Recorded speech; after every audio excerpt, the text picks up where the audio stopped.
Hey YouTube, I'm Broken Smith. I'm Broken Smith for now.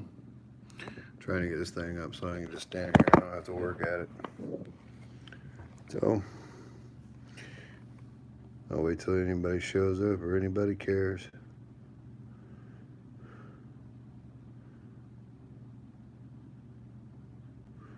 And tell anybody this was happening.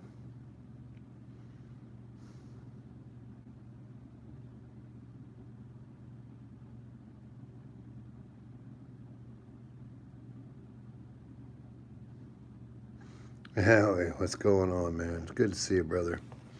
I like how you showed up down. Oh, there you go. Okay. Saw your comment before I saw that there was somebody in the room with watching. If you have any questions, or this is the one where I spill beans about what just happened to me. I have had a whirlwind last 2 days and a total of 3 hours and 15 minutes sleep. So if there's any interest, you better like the video, subscribe, and leave a comment. And if you're so inclined, you can join the Pink Bucket Nation members only elitist club.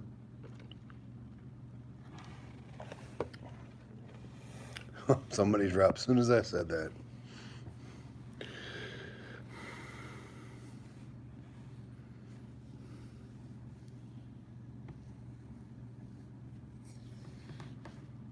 Let me know when y'all are ready and I'll start telling. What does this button do? Save highlight, mute microphone. Oh, okay. No. It says go. Whoa. Oh, we're going to have fun with this at some point. But not today. We got to get down to brass tacks, get normal, because Howie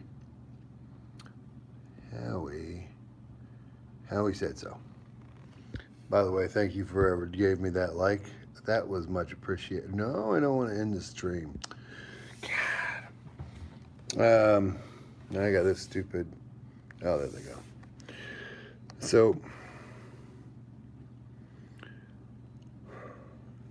I'm gonna start with Friday morning. Friday morning, I work by myself, full 8-hour shift. When I say by myself, what's up, Libra? When I say by myself, I work with other people, but one corrections officer. And that's not unusual. It's slower on the. What's up, Brick Bunny's TV? Is that Ben? Yeah, that's Ben. It's always usually slower, and sometimes you don't even get a kid. And all you got to do is stay awake and be prepared. You know, Boy Scouts, firefighters, that's that sort of thing. So I woke up and it felt like, okay, so I have said before, I feel like an elephant's on my chest. Now, you guys know I have some mental health issues, and sometimes anxiety can do that to you. But this time, the pain that I felt was more pain than I could even imagine. It was rough. After a few minutes had passed, I got home, got dressed for work, and got in the car and drove. Felt like a beat dog all day. Couldn't wait to get home, get in my recliner, and just chill out and veg.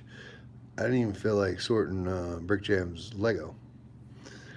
He's got quite a bit that I'm working on for him, or that he is allowing me to work on for him. Either way, I don't know how you want to say it. It's a good relationship when it comes to stuff like that between me and him. Get you a friend like that. or like me.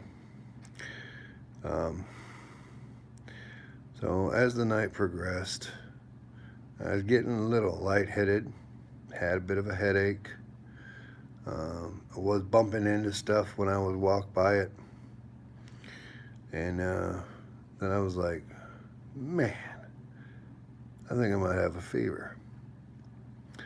And Brittany went and got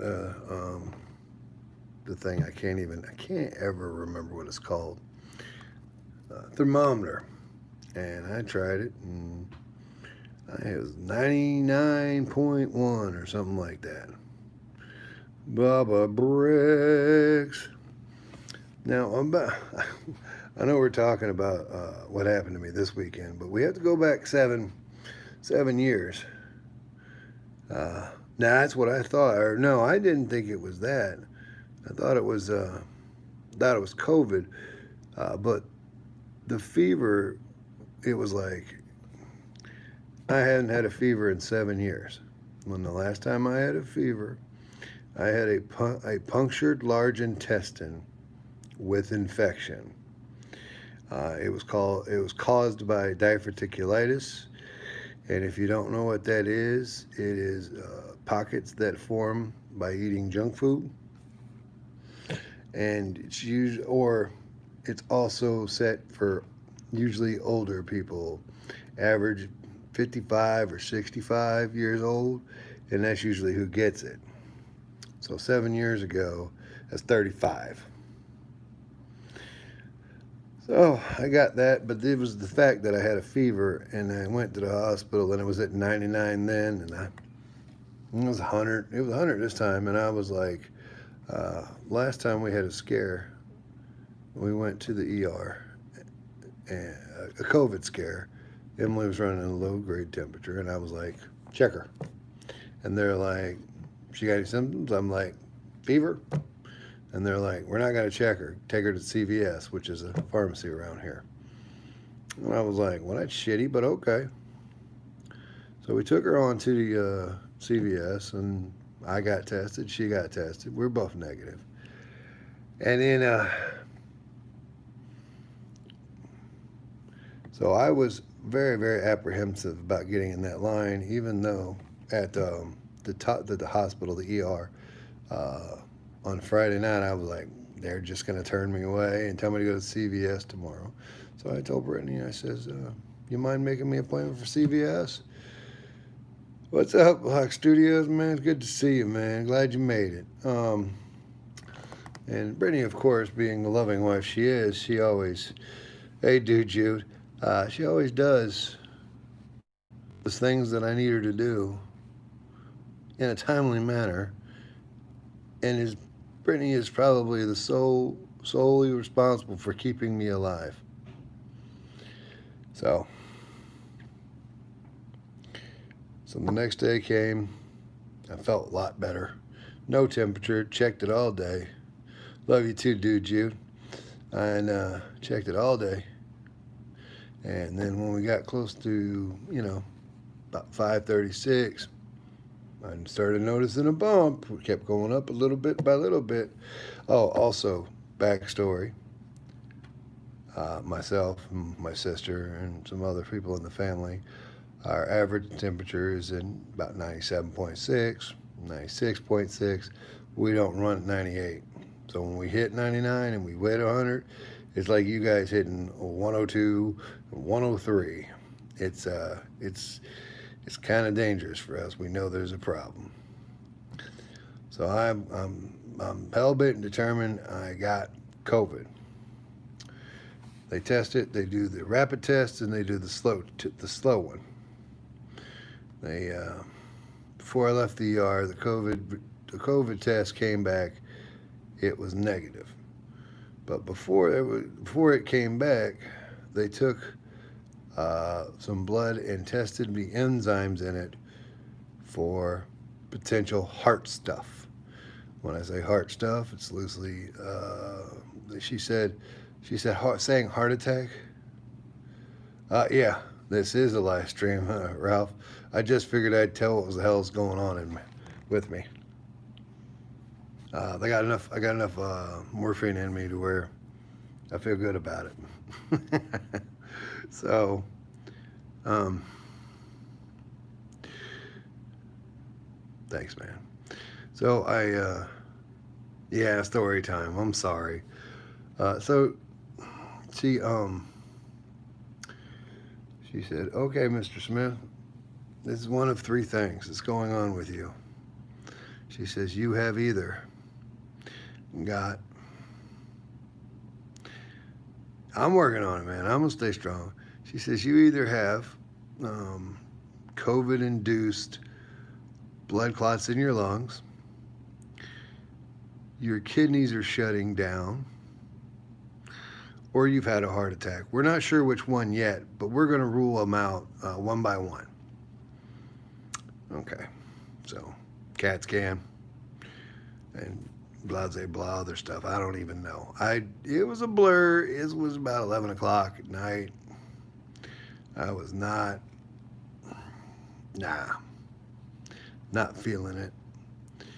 Uh, Came back. And they said, "Nope, no, lungs are fine." Then they came back again. And they're like, "Kidneys are fine."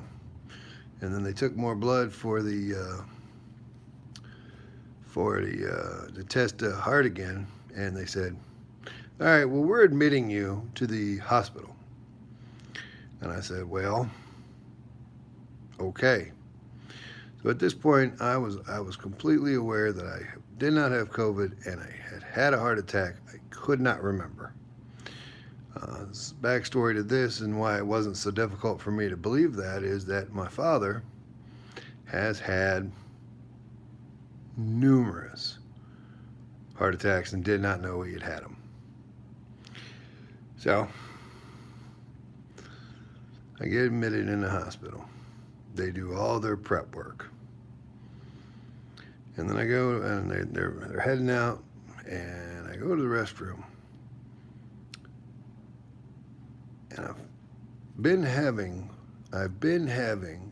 hemorrhoid pain. If you guys don't know what hemorrhoid is, Google it. So every person over a certain age is gonna have that. So this is where it gets graphic if you don't want to hear about it. Well, no, this is where it gets jokey and weird. If you don't want to hear it, you guys can head out. I'm about to get. What's up, Brett? It's a trap. So I go in the bathroom, use the bathroom, go number one, and then I reach down there and, "Gentlemen, check your stuff regularly." From the time I'd left the house to the time I'd gotten to that bathroom to use it, my huevos, my testicles, had grown 3 sizes too big, kind of like the Grinch's heart. And nah, that's no good. I ran out here, found the closest nurse I could find, and said, "Hey," I held up my dress and said, "Look at this." She says, "I'll tell the doctor." Well, before she could get the doctor in there, and I showed the doctor, I had another, I had another epiphany and realized that I had a lump just behind the boys that I didn't know was there. And when I say lump, yeah, I'm talking about it. It is rough.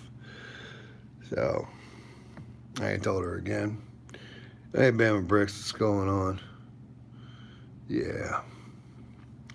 So they order an ultrasound on my testicles. Never assume lump. About 2 a.m., a sharp-dressed black man walks into my room. Young guy, probably in his mid-20s. And says, "Put this towel underneath and then cover your privates with this rag." And we both sat there while he did this for 45 minutes. I don't have any qualms about who I am, what I love, and where I love, and all of that stuff.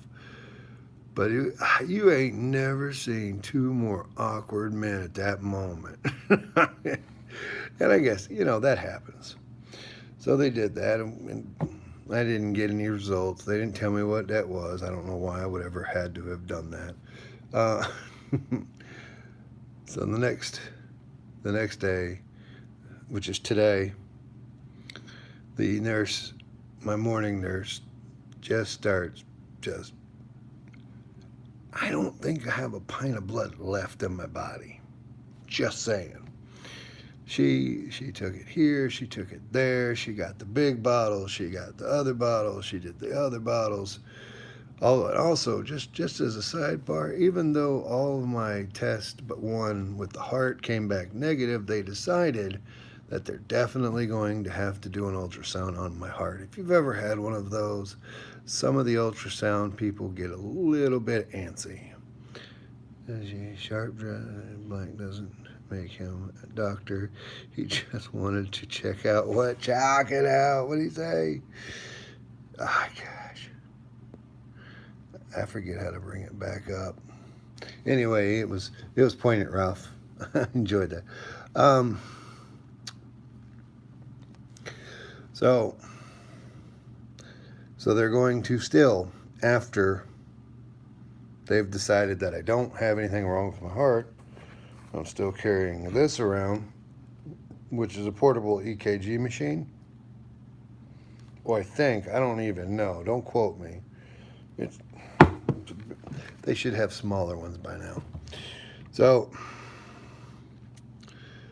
here we are. They've taken all the blood. And what they've told me, I had a doctor, the morning doctor. She looked at it and she said, it looks like an abscess. We're going to give you a CT scan and see for sure. When got it, it was an abscess. Put that like back. Somebody took a like away. Shame on you. Yeah, they're keeping a record of my heart. Cause, sidebar story, myself, my wife, my sister, and my mother, our heart rates at rest are between 115 and 120, and I can get it up to 140 if I drink a soda too fast or something, just something silly. I don't have to do anything to get that thing going.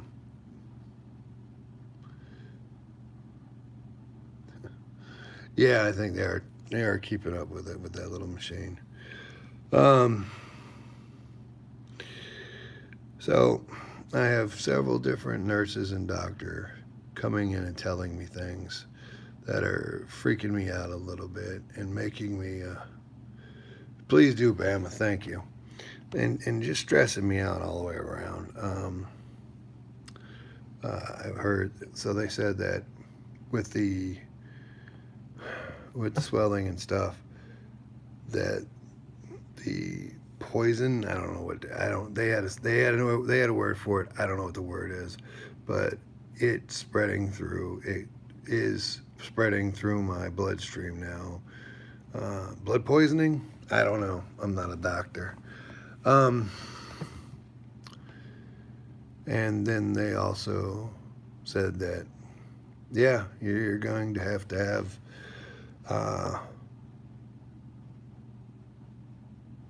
I don't know. Sorry, Brad. I don't know. They said I was going to have the surgery tomorrow, and the thought of also there's a potential PICC line. If you don't know what a PICC line is, you're going to have to Google it. Essentially, they run into your wrist, they go to your heart. I love you too, Darth Hall, man. I love you, brother. And then they pump vancomycin in your heart to keep all the oogie boogies out. So I got all this thrown at me today. I had a 30-minute nap before I had to go downstairs to get my CT scan. Thank you, Bonnie. I will. And the night before, I only managed 2 hours and 45 minutes worth of sleep. So, thank you, thank you, thank you. Appreciate that. Lip Brick, thank you. So I ended up. I'm just settling in for the night. They tell me I'm not allowed to have any food or water. That's it. We're done. And the surgeon will come see me later. Then all of a sudden, out of nowhere, two very large surgeons show up at the door, and they say, "We're here. Here's what we want to do. We want to go ahead and do it. Do it meaning lance the essentially lance the abscess and get everything cleared out and cut out the bad part and stuff it with gauze and be on their merry little way." They said we can do it here at the bedside, which will hurt a little bit more, or we can go to the ER. Nope, OR. He said, but with my medical history, it would probably be better to do it here simply for the fact that it was that it wouldn't go under and stuff like that. Thank you, Nick. Appreciate you, brother. By the way, you and your lady look sexy in them outfits. Hey, Dave. Thank you, Dave. Thank you, Kim. Appreciate y'all. I ain't looking for all this. I just wanted to make sure my friends knew what the hell was really going on, and what's better than the absolute truth. He doesn't get skewed, you know. So I told him, I said we'll do it. We'll do it here. I was apprehensive about the pain because I got, not in my butt, but yeah, for sure. And I in the past have had procedures where I was awake and they would numb the locations, and they'd have to renumb it and renumb it and renumb it until like they had to overdo it. I had one doctor say I've never put more lidocaine or whatever in a patient's foot. I was having a toenail bed removed, and he couldn't cut it off, but cut off the toenail because of my pain level. He ended up getting it right, but so I did it. I said, let's do it. I called Brittany. Alex is at her parents' house.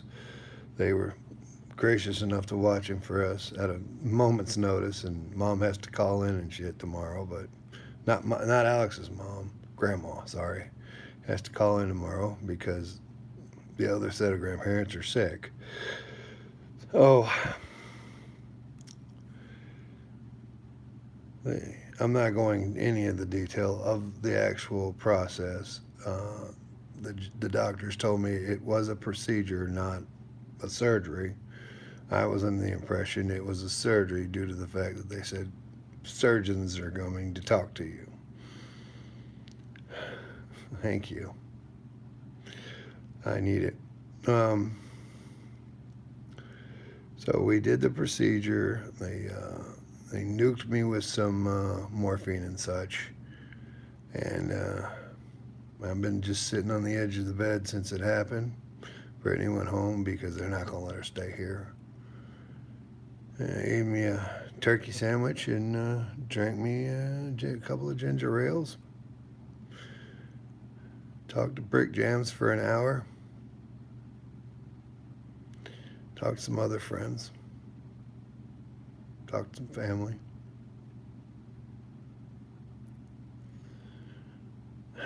This is not life-threatening by any stretch, but it's eye-opening.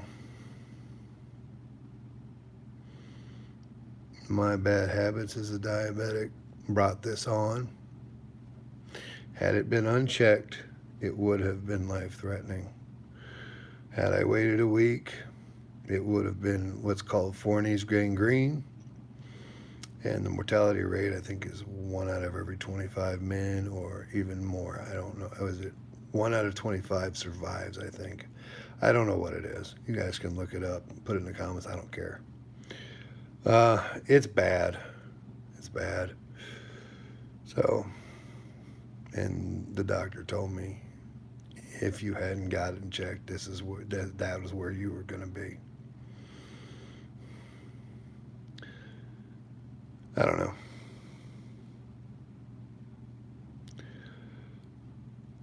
We're going to stick this out. We're going to be here for a few days. And I'm going to try and be positive and do what I can from in here for the community. I love you guys, and I appreciate your support. And you guys mean the world to me. You really do.